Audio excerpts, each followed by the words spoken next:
Hi കൂട്ടുകാരെ, പുതിയൊരു വീഡിയോയിലേക്ക് എല്ലാവർക്കും സ്വാഗതം. ഇന്നത്തെ ടോപ്പിക്ക് പൊതുവിജ്ഞാനം. വീഡിയോ ആദ്യമായി കാണുന്നവർ ചാനൽ സബ്സ്ക്രൈബ് ചെയ്ത് സപ്പോർട്ട് ചെയ്യൂ. ഇന്ത്യയുടെ ഏറ്റവും പടിഞ്ഞാറായി സ്ഥിതി ചെയ്യുന്ന സംസ്ഥാനം ഏതാണ്? ഇന്ത്യയുടെ ഏറ്റവും പടിഞ്ഞാറായി സ്ഥിതി ചെയ്യുന്ന സംസ്ഥാനം ഏതാണ്? ഉത്തരം ഗുജറാത്താണ് ഇന്ത്യയുടെ ഏറ്റവും പടിഞ്ഞാറായി സ്ഥിതി ചെയ്യുന്ന സംസ്ഥാനം. കോട്ടകളുടെയും കൊട്ടാരങ്ങളുടെയും നാട് എന്നറിയപ്പെടുന്ന സംസ്ഥാനം ഏതാണ്? കോട്ടകളുടെയും കൊട്ടാരങ്ങളുടെയും നാട് എന്നറിയപ്പെടുന്ന സംസ്ഥാനം ഏതാണ്? ഉത്തരം രാജസ്ഥാനാണ് കോട്ടകളുടെയും കൊട്ടാരങ്ങളുടെയും നാട് എന്നറിയപ്പെടുന്ന സംസ്ഥാനം.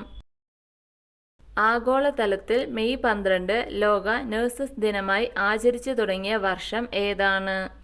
ആഗോളതലത്തിൽ മെയ് 12 ലോക നഴ്സസ് ദിനമായി ആചരിച്ചു തുടങ്ങിയ വർഷം ഏതാണ്? ഉത്തരം 1974 മുതൽ മെയ് 12 ലോക നഴ്സസ് ദിനമായി ആചരിച്ചു തുടങ്ങി. എല്ലാ ദിവസവും തെയ്യം കെട്ടിയാടുന്ന കേരളത്തിലെ ഏക ക്ഷേത്രം ഏതാണ്? എല്ലാ ദിവസവും തെയ്യം കെട്ടിയാടുന്ന കേരളത്തിലെ ഏക ക്ഷേത്രം ഏതാണ്? ഉത്തരം പറശ്ശിനിക്കടവ് മുത്തപ്പൻ ക്ഷേത്രം. ഇന്ത്യയിലെ ഏറ്റവും വലിയ കോട്ട ഏതാണ്? ഇന്ത്യയിലെ ഏറ്റവും വലിയ കോട്ട ഏതാണ്? ഉത്തരം ചിറ്റോർഗഡ് കോട്ടയാണ് ഇന്ത്യയിലെ ഏറ്റവും വലിയ കോട്ട.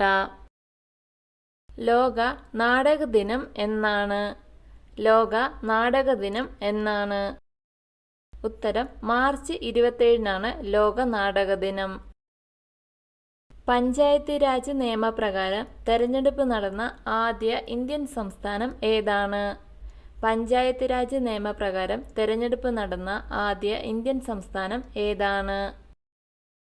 ഉത്തരം മധ്യപ്രദേശ്. താജ്മഹലിന്റെ നിറം മങ്ങാൻ കാരണം എന്താണ്? താജ്മഹലിന്റെ നിറം മങ്ങാൻ കാരണം എന്താണ്? ഉത്തരം സൾഫർ ഡൈ ഓക്സൈഡ് മൂലമാണ് താജ്മഹലിന്റെ നിറം മങ്ങുന്നത്. കളരിപ്പയറ്റിൽ ആകെ എത്ര അടവുകളാണ് ഉള്ളത്? കളരിപ്പയറ്റിൽ ആകെ എത്ര അടവുകളാണ് ഉള്ളത്? ഉത്തരം 18 അടവുകളാണ് കളരിപ്പയറ്റിലുള്ളത്. ജവഹർലാൽ നെഹ്റുവിന്റെ സമാധി സ്ഥലമായ ശാന്തിവനം ഏത് നദിയുടെ തീരത്താണ് സ്ഥിതി ചെയ്യുന്നത്? ജവഹർലാൽ നെഹ്റുവിന്റെ സമാധി സ്ഥലമായ ശാന്തിവനം ഏത് നദിയുടെ തീരത്താണ് സ്ഥിതി ചെയ്യുന്നത്?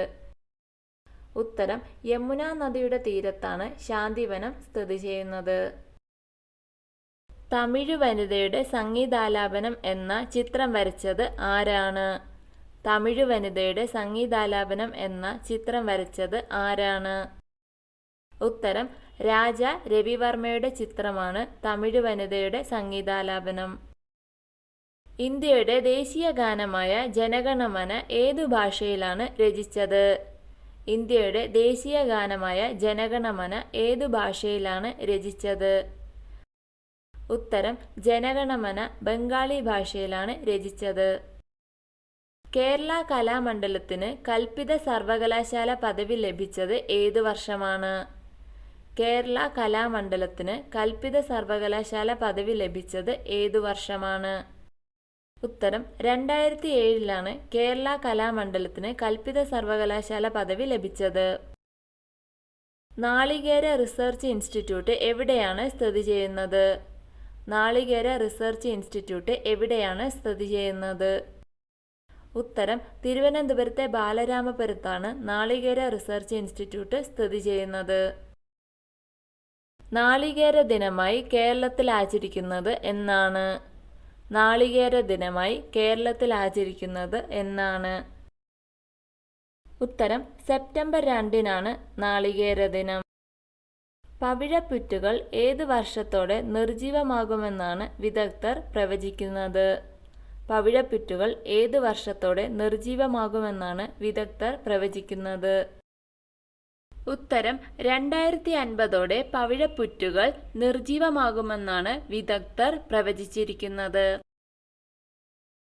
ഇന്ത്യൻ നാഷണൽ കോൺഗ്രസ് രൂപീകൃതമായത് ഏത് വർഷമാണ്? ഇന്ത്യൻ നാഷണൽ കോൺഗ്രസ് രൂപീകൃതമായത് ഏത് വർഷമാണ്? ഉത്തരം 1885 ഇന്ത്യൻ നാഷണൽ കോൺഗ്രസ് രൂപീകൃതമായത്.